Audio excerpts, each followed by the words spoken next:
Honored and pleased to have Dr. Soledad Quiroz with us today. Just a little bit about Dr.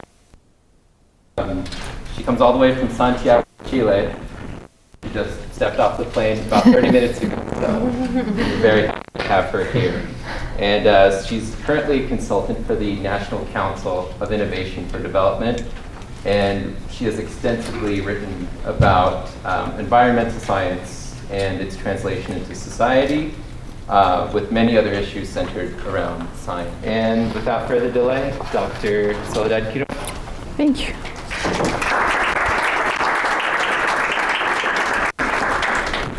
Well, thank you very much all for coming. I'm very excited to be here. I'm not here to share my knowledge and illuminate people. I just want to share what I've learned these 10 years in Chile. And I'm very excited to talk with you. So please interrupt, and if you have questions or something is not clear, especially because I have a little bit of jet lag, just jump right in. So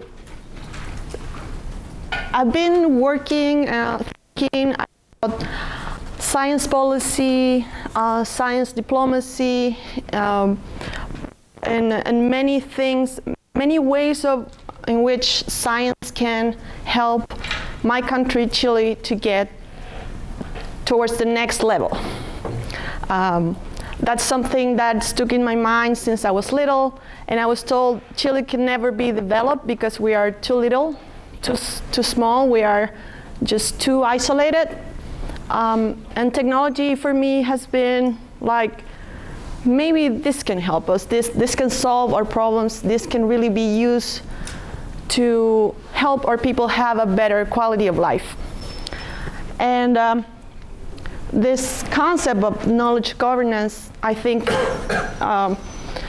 describes what I've been trying to do back in Chile. And how I got there, it was really strange because I was actually doing a PhD in biochemistry and molecular biology. I did that in Michigan State, and in my last year, I was looking, of course, for a postdoc position in biochemistry. And then one class came up about sustainability. That took my attention, and for some strange reason I don't understand, my advisor let me take that class, and I took that class even though I didn't need it more coursework to graduate. And that was very interesting because I had a class with people from natural resources management, from forestry, from architecture, and other fields that I never encountered before. And it was a very interesting class actually, because we had to read about subject, let's say water. And we will have an expert researcher who will know a lot, have written a lot about the subject, and we will have the expert seated in a table for 1 hour without talking, and we, the students, will discuss their papers, their work. And they were like, trying to get in so bad, but they couldn't do it because that was the rule. And we will talk about their work for 1 hour, and then they will join the conversation. So that changed the way that we talk about issues, and it was very, very eye-opening. So instead of going for a postdoc position, I went for a master's in public policy and management in Carnegie Mellon. The other possibility was to do a master's in business administration, but I'm much better at spending money than making money, so that was the obvious choice. And after that, I was lucky enough to get a position in Universidad Santo Tomás, back in Santiago, Chile, and in the school in biotechnology, and I was able to start my research, my own research in science policy. But we are a small country, and the STS family was just starting to come up and show that we existed. So I did my research quietly until I found other people like Martin who were interested in this different view. So my idea was I want science to be a push for development in Chile, but I want to do it from policy, not from biochemistry, from the lab. Since then, I've been a consultant at the National Council for Innovation. I've also started a group with some colleagues called Science to Congress, which has about more than 300 scientists willing to participate of discussions within the Congress and give their expertise to Congress people when they need it for some subject. And I was lucky enough to get to know INSA, the International Network for Government Science Advice, a couple of years ago. That is chaired by Sir Peter Gluckman. He was the science advisor for the New Zealand government for 10 years. So he has an extensive expertise in science advice. He has an incredible network all around the world. And he has been working just to bring people together, share his expertise and other people's expertise, trying to make science part of the conversation when we do policy. Not just science policy, but science for policy. So now I am also member of the steering committee for Latin America and the Caribbean. And I got a nice grant that has me here. So environmental conflicts in Chile. I chose this theme because it's something that has come up a lot lately because of climate change, but also for a couple of other things that I will tell you in a little bit. I don't know how much you know about Chile, but like I said, we are a small country. We are 17.5 million inhabitants. We have a GDP per capita of $24,000, which is right in the line of development. But we invest only 0.37% of our GDP in research and development. Okay, yes, that's less than 1%. And that has been the number for the last 10 years. It hasn't increased, it hasn't gone down. That's the number. And we didn't know how much we invested before. So research and development, as you can see, is not something at the top of our list. And the capital is Santiago, and about 1/3 of the population is in the capital. And that's usually the case in other countries in Latin America. And somehow we got to host COP25 this year. Destiny, Brazil dropped the ball, and our Minister of Environment was there to pick it up and go forward with it.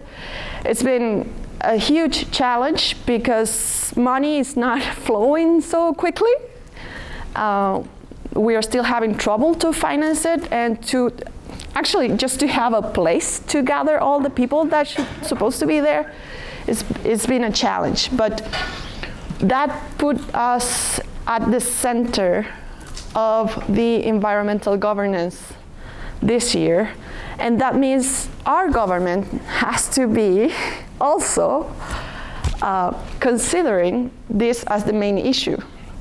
And that's actually been kind of funny because because our president is a very, I don't know, happy-go-lucky guy. I don't know. He gets excited very quickly, so he likes to make promises at international level, and when he gets home, we are all looking like, really? We're going to do that? So it's going to be interesting to see how he goes forward with it, because he seems to be serious about all these commitments that he has done internationally. But on the other hand, and this is why I got interested in this issue, we are within, the environmental problems are one of our main problems in Chile. Social conflicts that have arisen in the last 10, 20 years have been mainly about sustainability, environmental pollution, how to deal with water. Rodrigo Mundaca just received an award in Nuremberg.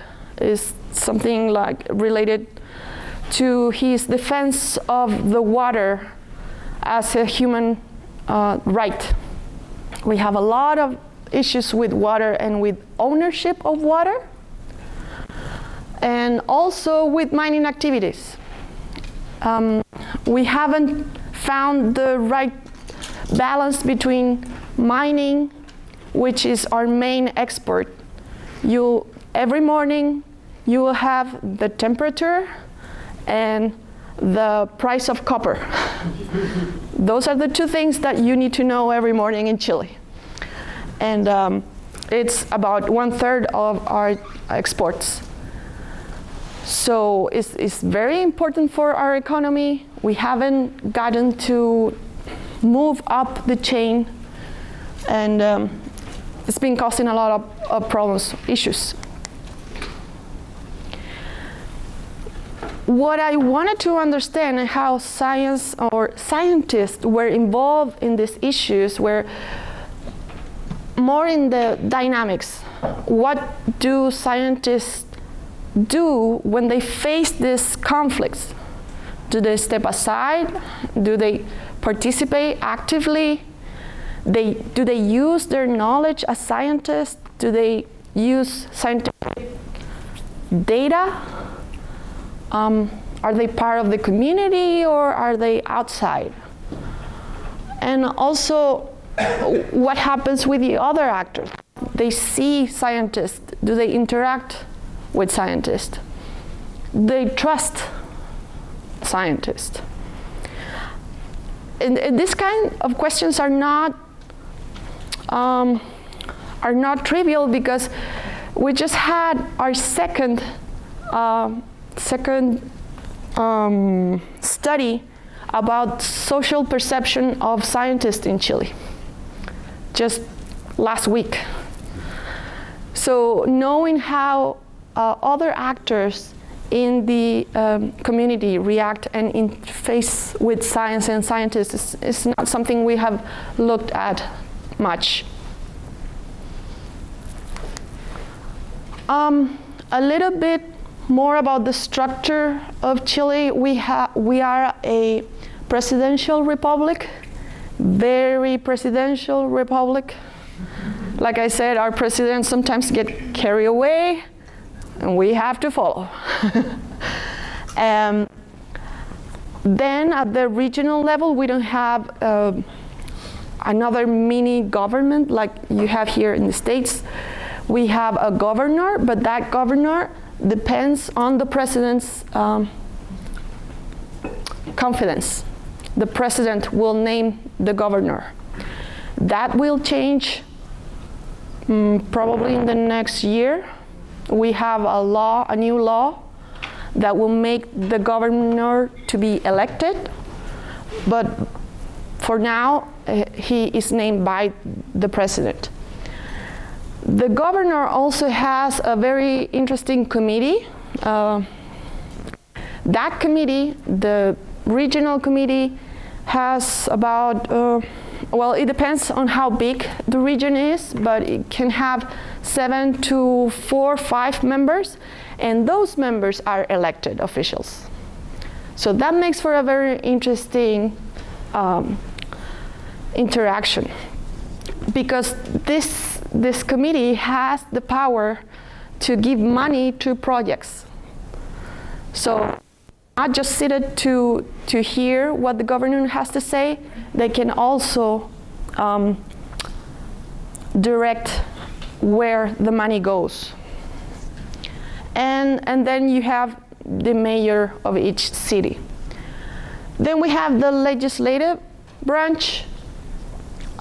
Senators are, let's say, few. There are about 36 senators now. So there are few people, very powerful, and it says, it's kind of known that the laws are really made in the Senate.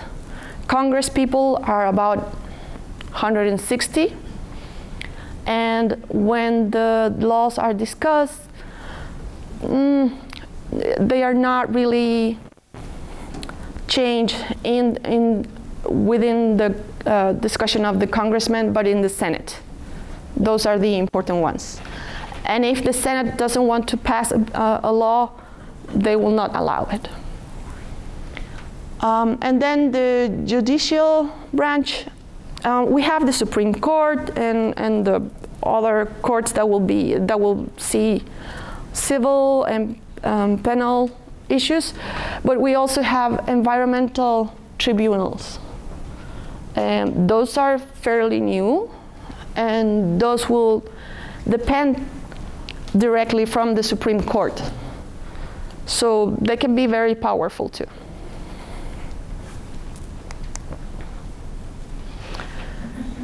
So this is the actor dynamics that I wanted to look at in these two cases. How communities will interact with scientists, how the scientists will interact with decision makers, how scientists will interact with industry, especially with the mining industry, how the NGOs will be in interplay. Will they relate to scientists too? How would that work? And it turns out that in different cities, different conflicts, it will be very, very, very different. Well, this is the formal part. My grant allowed me to study these two cases in two cities, Valdivia in the south and Antofagasta in the north. I picked them because they are very different, not just because of the weather differences, because of the economy, but also the people, the community is very different in one city and the other. I did some documental analysis, a lot of news, also very interesting interviews. I would say most of the information I got that got my attention was in the interviews. I was very lucky. Even with Coke, I mean the drink, not the drug.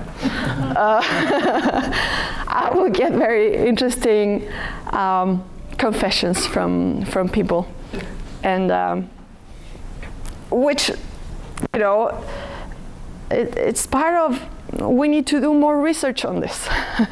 We don't know enough of our own people, our own country, our own dynamics. And I wanted to highlight the best practices, find the best way to deal, to generate the best policies, the best way to deal with these conflicts. I wanted to identify barriers to the work between scientists and other members of the community.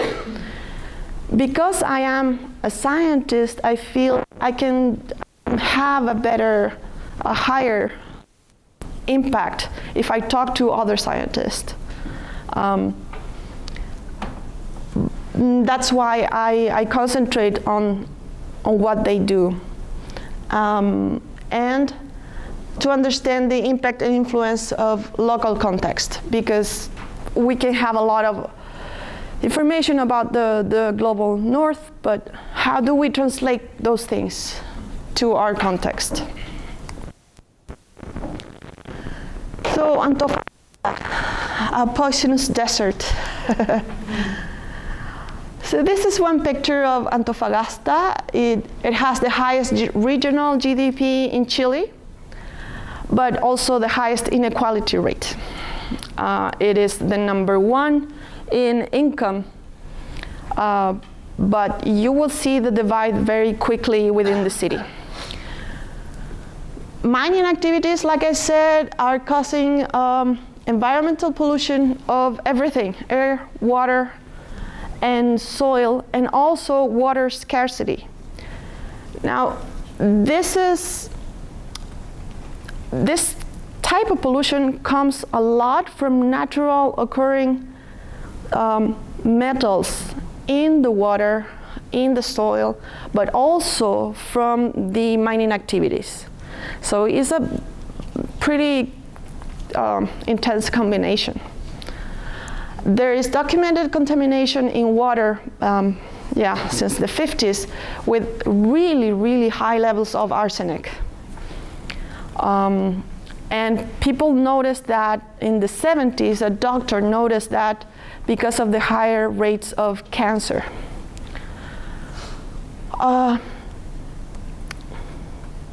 There have been attempts, there have been actions to protect people, to lower the arsenic levels in water, to protect the air, but I will say it's more dealing with the crisis. There's not a continuous work to, it's really hard sometimes to get the baseline, just to know what's the baseline of arsenic in water. Well, arsenic now we control, but there are other metals, other things that can be contaminated and we don't know. And that's kind of scary. But I'll say it's a pretty nice city. This is the same one, the same city. Just looking at the other side. You just turn the camera and you see a different thing. It's the driest desert in the world, so you will not see cacti. It's pretty amazing. But it has some special beauty. Like I said, there was this arsenic levels, and that was solved quickly once the Doctors Association bring the issue forward. There were filters installed, and there were a lot of things that made water safe for people.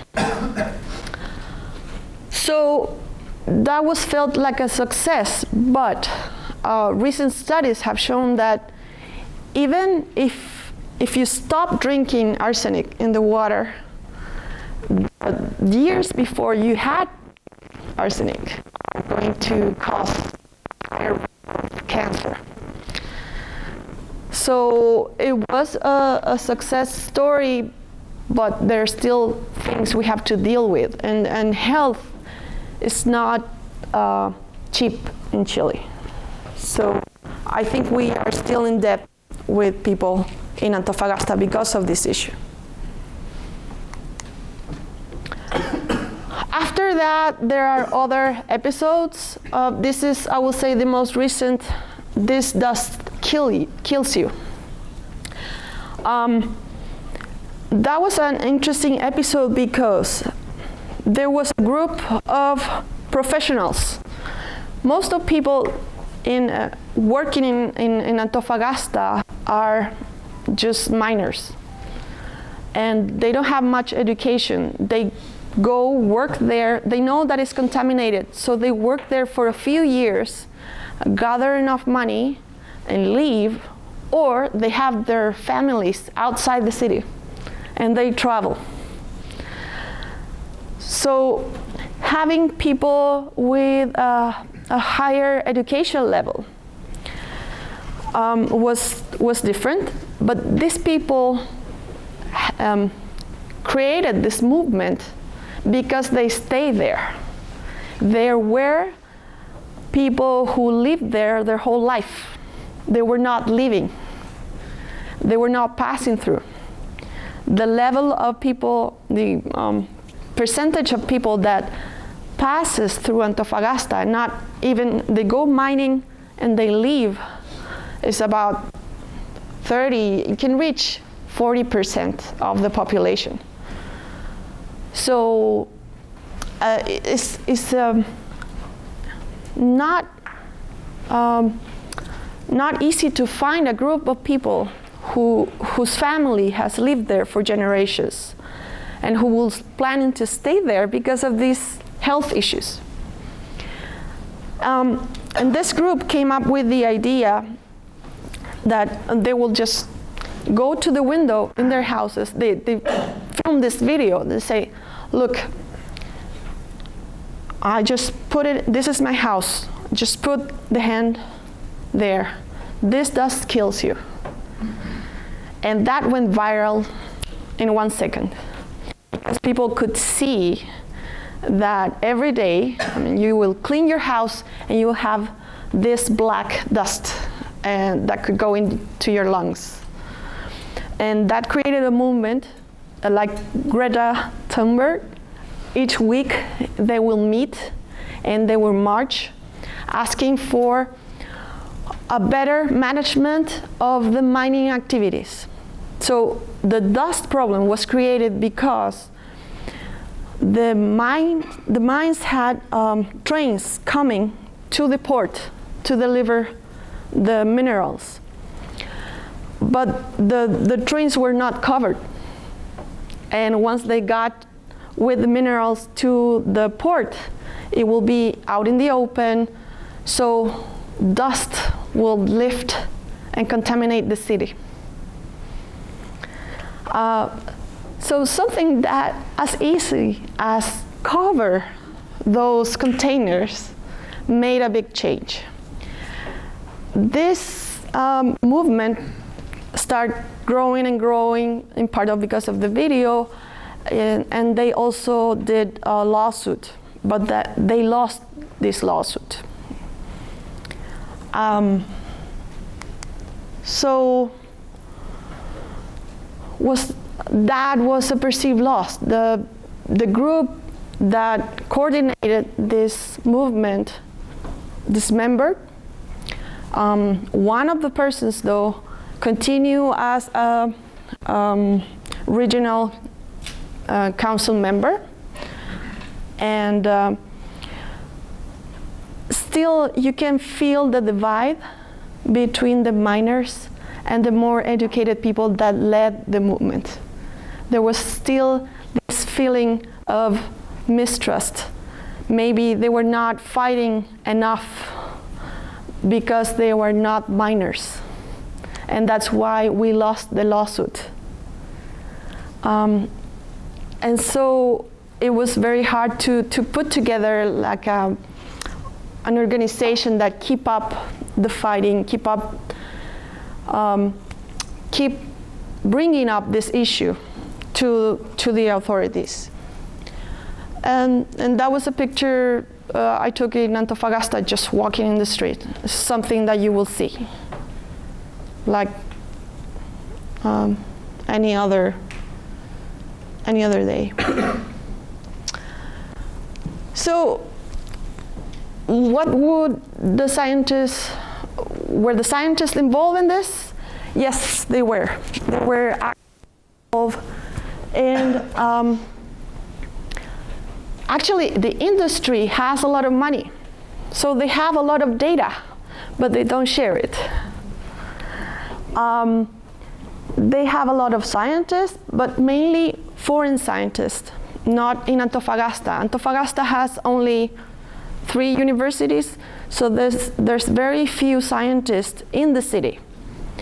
And some of them were part of these NGOs and these groups that were organizing the movement, but some of them were more in the industry side. And 2 of them give a report to the court, to the environmental court, because of this lawsuit. I examined both reports, and the scientist that was with the community was actually, she's so passionate about defending the people, she forgot to answer the questions the tribunal asked.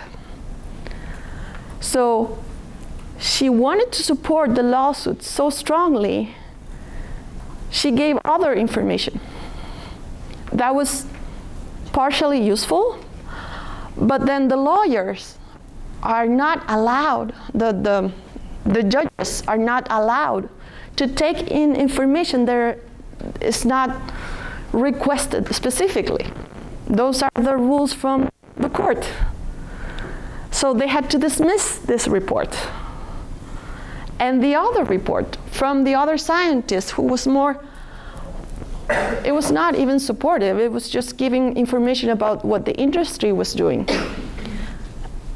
That one did respond to the questions of the tribunal. So, of course, when the result came up, this scientist was not very happy. And this one was not sure. She was more neutral. But the passion this scientist put on it blinded her vision of what she was supposed to give the tribunal. And that didn't help. That was one of the confessions I got from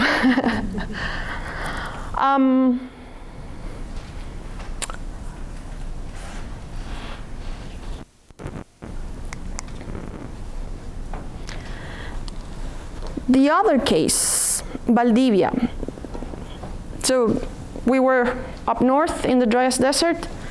This is the wettest place in Chile. About 30% of the city is a wetland. Wow, that was quick. Okay.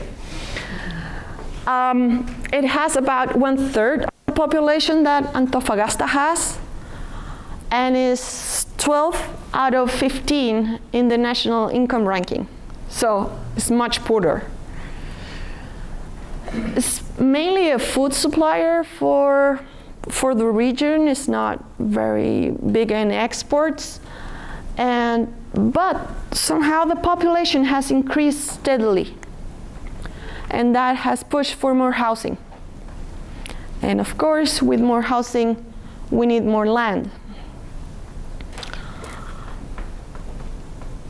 But one episode that happened 10 years ago, it was very important for the city.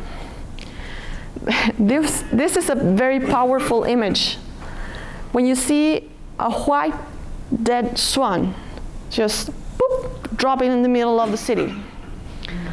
Not once, not twice, about 10 times. You start getting concerned, you know. And you know, swans are so pretty. What happened is that the forestry industry was contaminating, or so was claimed. They were contaminating the water supply of the habitat for these swans. So again, a movement started gathering more and more people. This was very quick, and everybody was very rapid to be part of it. And you will see kids with flyers and participating of this movement. And after 10 years of a judicial fight, the community won. So this was an episode of the community coming together. Everybody participated. Scientists, senators, congressmen, there is a senator, a very powerful senator now, who was just a regular lawyer back then, who entered this fight very early. So that changed the way people perceive wetlands in Valdivia. They say before they were looking away from the wetland, and after this fight, they were looking towards the wetland. They wanted the wetland to be part of their living space, so they had to protect it.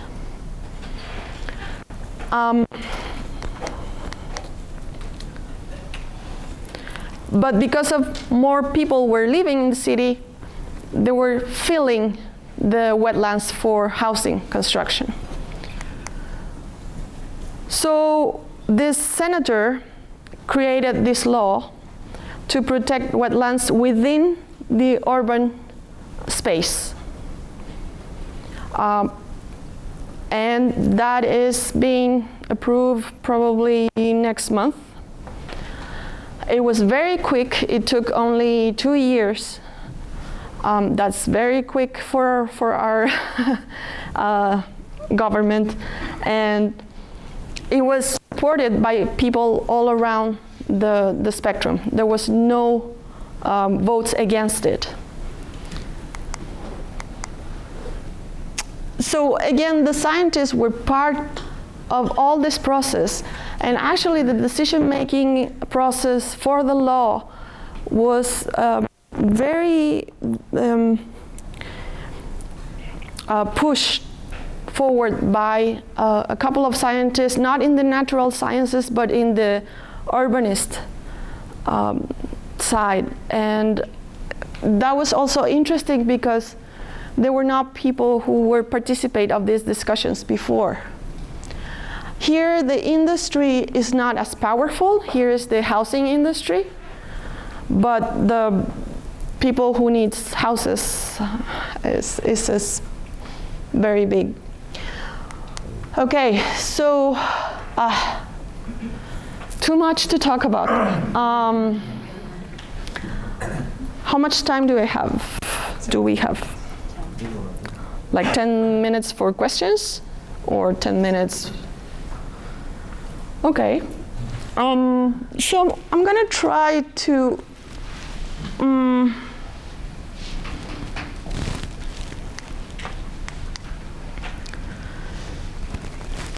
so what I've come up with, and here is where I need your input and your questions and your comments.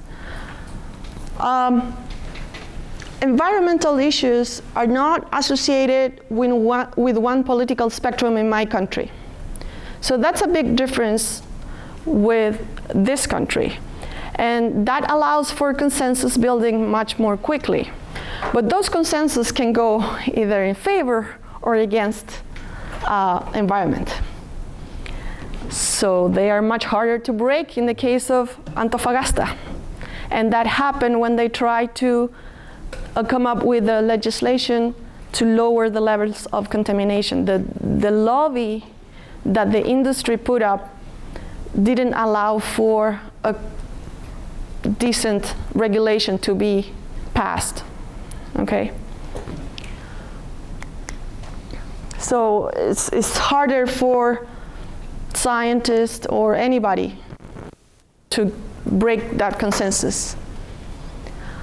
Communication is key, and when communication is needed, you also need trust. And that trust you build over time, working together.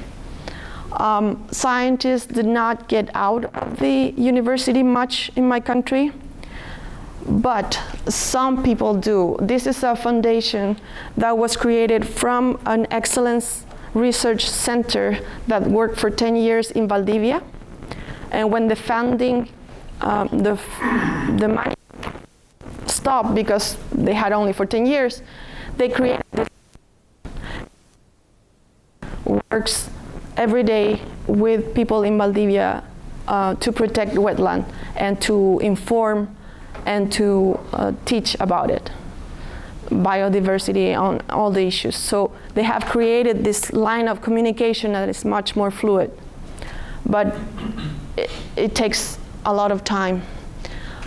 But then scientists sometimes feel they are stepping into a field it doesn't belong to them. They feel they should not participate in political debate. And when you have very few universities, very few scientists, that happens a lot more, and it's much harder to get out of that circle. And unfortunately, development plans, usually are more of a statement. They are not accompanied with short-term plans and funding. So decision makers, after they reach a consensus, will create an idea of what they want to do, but they could cut the funding next year and change their mind, and everything will be back at zero. So we need to think how do we enforce a longer term commitment in some of these issues. These are two young scientists. They are forces of nature, and they have participated everywhere in the decision making with the Congress. They are working with the people in the communities. They are incredibly active in the academic world. And I would say they are main strategists in their own cities. Cristina in Antofagasta and Olga in Valdivia.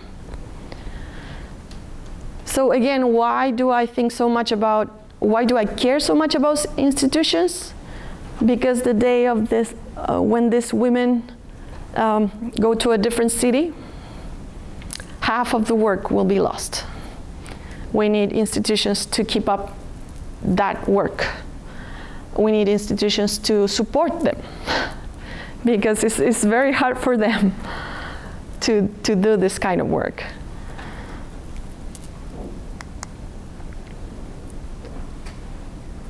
So I think we need to create more formal ways to communicate, to participate with the community. And history, even though it's important for the context, will not tell you what the trajectory is. In both cases, we had previous histories of success and fail, but that doesn't tell you what comes next. So, and the final idea, as a biochemist, data is so important, and I don't get to see people. My PhD was to understand how one amino acid will affect the activity of one protein in one bacteria. Not even a well-known bacteria. And I think that makes me more interested in this kind of research, because we get to see people. We get to see the impact of development, and we get to see the impact of failure in the work that scientists do. So that's it. Thank you so much, and I hope we can have some. All right. Thank you so much, Dr. Quiroz, for that very evocative and very important presentation. At this time, we'd like to open the floor for any questions that you guys may have. About 10 minutes left. Hi, Dr. Quiroz. Thank you for coming. Yes. So I wanted to talk about, in your flow chart, there was no documented interplay between scientists and NGOs. So I wanted to know how you think how the regulatory landscape might change if there was a more direct pathway of communication between scientists and NGOs. Like, do NGOs have significant power to shape regulation in Chile? It depends how much they are connected with decision makers. Okay. So you will have very influential NGOs and some others that will not be as important. And NGOs are, I will say, very similar to politicians in the way that they will use scientific data in the way they need it. So there are some, well, you have it here, people who goes too far on protecting the environment or any other thing, and they will use scientific data and scientists in their interest. So I'll say the best way is to have a democratic discussion. Open to NGOs, open to communities, open to scientists, trying to balance all these views as much as you can.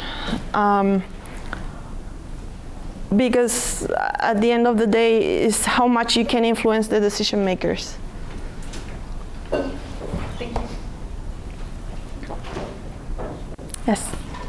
So I really liked the two case studies and how different they were, both environmentally, and then the outcomes were different. But so my question to you, and I hope that you can give me an answer because I don't want to be over-determinist, but so why is it not just a story that mining is really powerful? Like, why do you need scientists at all, right? You could say mining is really powerful everywhere. They win most of their fights, they have a global arsenal of knowledge, they're set up for this, and swans dying or local building industry isn't powerful. And so whether there was good scientific advisement or practice or input doesn't matter, right? Because we knew that this outcome was going to come this way. So what does adding the way in which scientists interact with the courts do to our analytic? Like, what can it allow us to see that we wouldn't be able to just say if we were just to say, well, of course, mines pay their scientists better than, say, that building authority? For me, it's about opening new paths, new alternatives. And we're discussing a lot if development can be reached without hurting the economic future. And I think that's the important discussion we have to have. How can we increase our quality of life with caring for the environment? And I think the only way is through technology and science. So, but we as scientists need to find the concern points. What are the issues? The filtering of water in Antofagasta was okay, cheap, was a quick move, something easy to do. Solar power is now a cheap move, but it's because of years of development. So for me, it's about how we direct those trajectories of science and technology towards resolving those conflicts. How do we anticipate or find those points where we can give a different answer that will create the consensus we need? And if the scientists in the industry are not going to look for those answers, scientists outside the industry have to do it. Yes? In your block diagram, you had the blocks for government and industry and NGOs and so on. You also had the block for scientists. And it wasn't clear to me exactly who these scientists are. Obviously, they're not a block. Are they individuals? Can you speak of them as an organized group? Do they have organizations? I mean, just who are the scientists and how do they act? Yes, that's a very interesting point, actually. It's a very diverse block. It has all sorts of colors and political thoughts and non-political thoughts. And they can just go and support each and every one of those other blocks. We are organized, but we don't trust much each other, I will say. That's the trust issue is a national concern. We don't get along very well.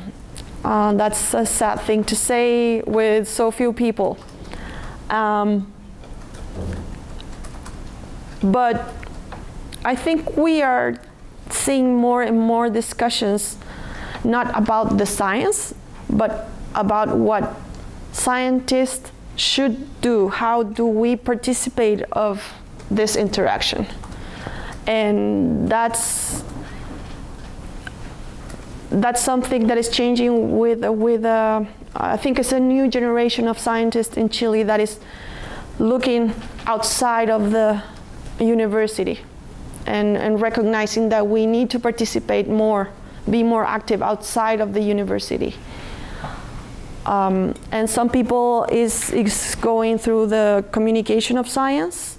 Some people is going to talk more to the Congress people.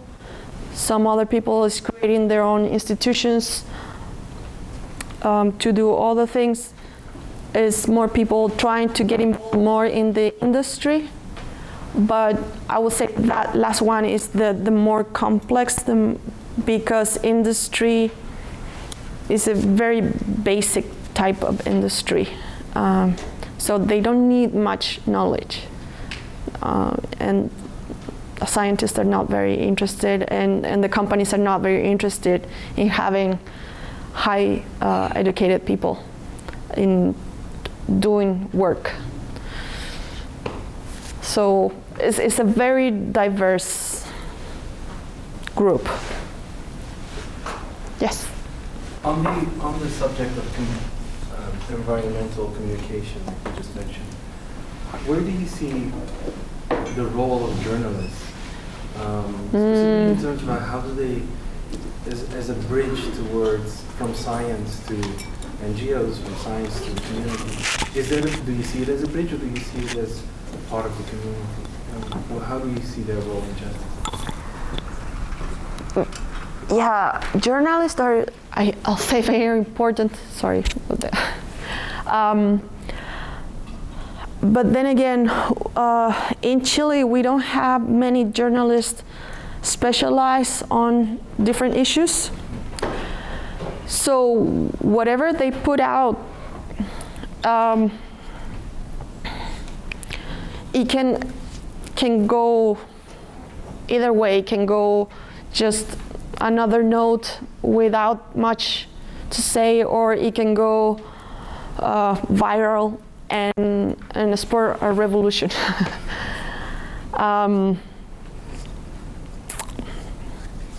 We need them. I always say there's not one person that knows everything. So we need to work in teams. And I think if we recognize that and see what we can work with other people, make better things, not control, but if you look one issue and are more conscious about what you need to say and how to say it, is much more effective. So yes, we definitely need journalists, but not just any journalist. Can I have one more? Sure. Thank you, Soledad. So this is about technology, science, and society. Mm-hmm. And society is very diverse, Mm-hmm. poor, rich, white, black, and in between. But then the transaction cost of technology is always going to be higher to the poorer sector of society. Yeah.